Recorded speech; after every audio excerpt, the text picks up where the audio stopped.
nó bé tuột chập con này hàng khổ nữa sẽ bình trắng nữa chung tất cả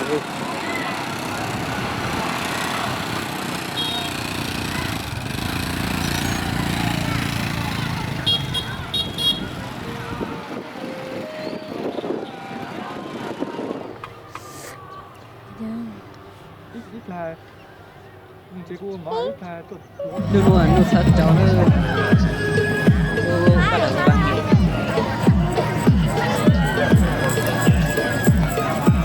đừng nói nhiều cái dân thầy là không đôi giò lạnh chinh nữa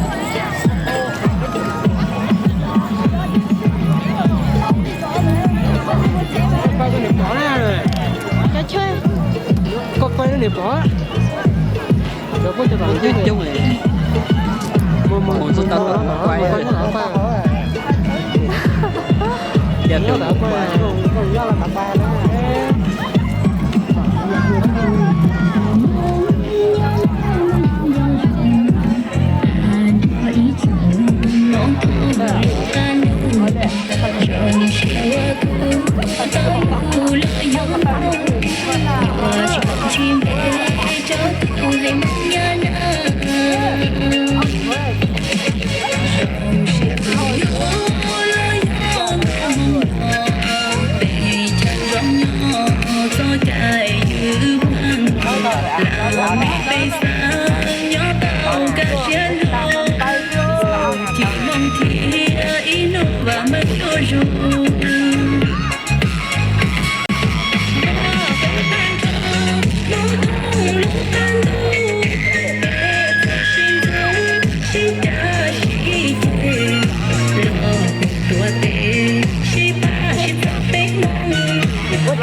Vâng, tiếp theo chương trình là tiết mục múa đôi của hai em hẳn Mỹ làng B.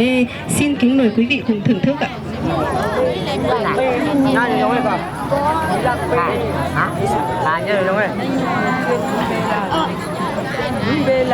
đời cho nó tương đương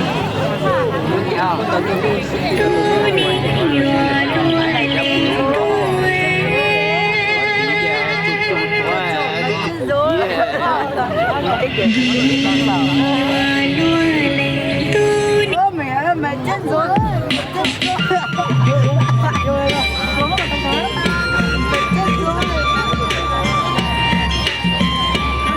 Hãy subscribe cho kênh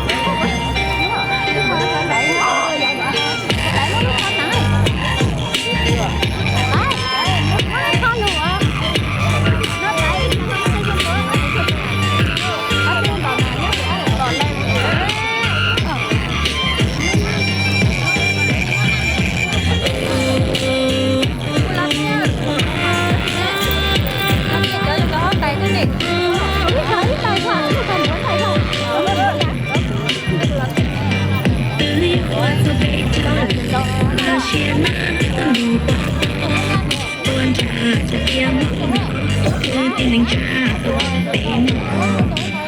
chúa sẽ tới chúa tây chúa nhà ngọc tu lưu ai cái gì về sẵn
Vâng, và tiếp theo chương trình là tiết mục với chủ đề Phiên chợ ngày xuân với sự thể hiện của em Giàng Mạnh Trừ đến từ bản Nầm Diên. Cho tê tê.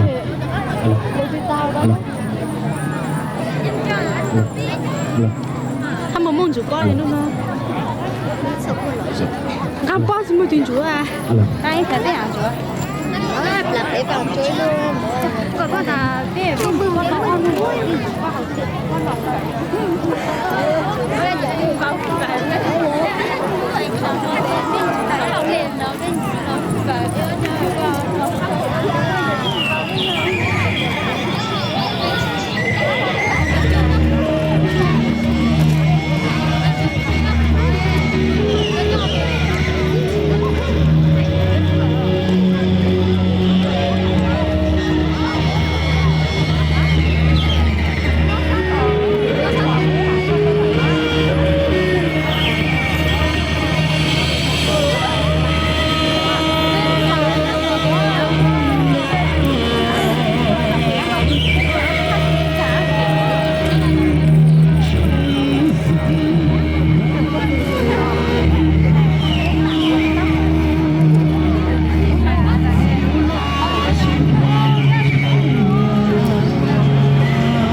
Tadi dah kacang.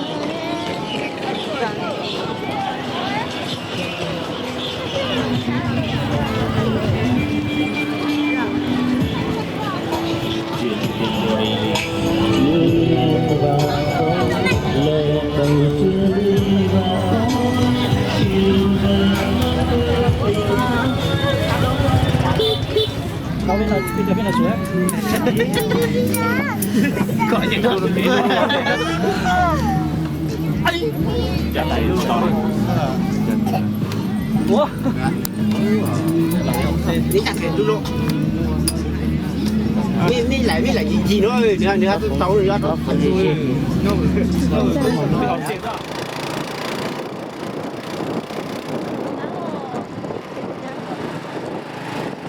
Tạm để sang để mong chế